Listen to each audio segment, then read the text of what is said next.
वृंदावन के छोटे गांव में पारो और रामदरस नाम के पति पत्नी रहते थे।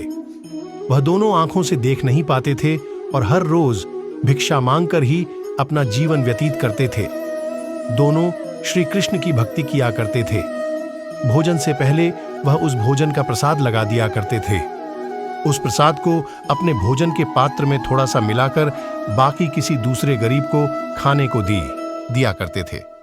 श्री कृष्ण भी उनकी भक्ति से बहुत ज्यादा प्रसन्न थे। इसी कारण उनको कभी भूखे पेट सोने नहीं दिया करते थे। चारों ओर जन्माष्टमी की धूम मची थी। गोकुल, वृंदावन, बरसाना क्षेत्र में कृष्ण जन्मोत्सव की विशेष मनोहारी छटा देखने को मिलती है। पारो खुद भी पुत्र को जन्म देने वाली थी। उसे खुद नहीं मालूम था कि वह जन्माष्टमी के दिन एक पुत्र को जन्म देने वाली है। ठीक उसी समय उसने पुत्र को जन्म दिया। वह अपने माता पिता की तरह ही श्री कृष्ण की भक्ति करता रहता था। उसका नाम उन्होंने चंदन रखा था। वह नाम के अनुसार ही शांत और शीतल स्वभाव का था। चंदन जब भी बीमार होता था या फिर अपने रास्ते से भटक जाता था तो उसकी मदद एक गाय चराने वाला करता था। उसका नाम मदन था। उसने बताया था कि वह पास के गांव में रहता है। जब भी चंदन के परिवार पर कोई विपत्ति आती तो मदन सदैव रखवाला बनकर खड़ा रहता था।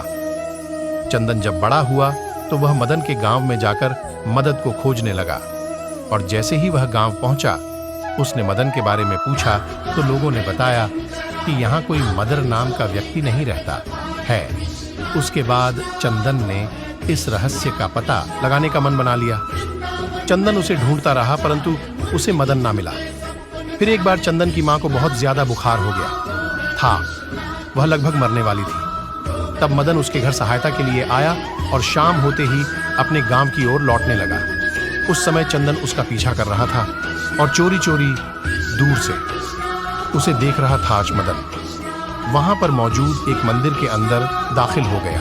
चंदन उसे देखता रहा। काफी समय तक इंतजार करने के बाद जब चंदन ने देखा कि मदन मंदिर से बाहर नहीं आया है तो ऐसे में चंदन उस मंदिर में गया। उसने देखा कि वहां पर कोई भी नहीं है।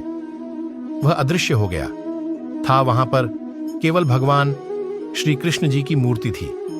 चंदन समझ गया था कि वह मदन कोई और नहीं स्वयं श्री कृष्ण जी ठीक है जो उनके परिवार की हर मुसीबत में रखवाली करते हैं।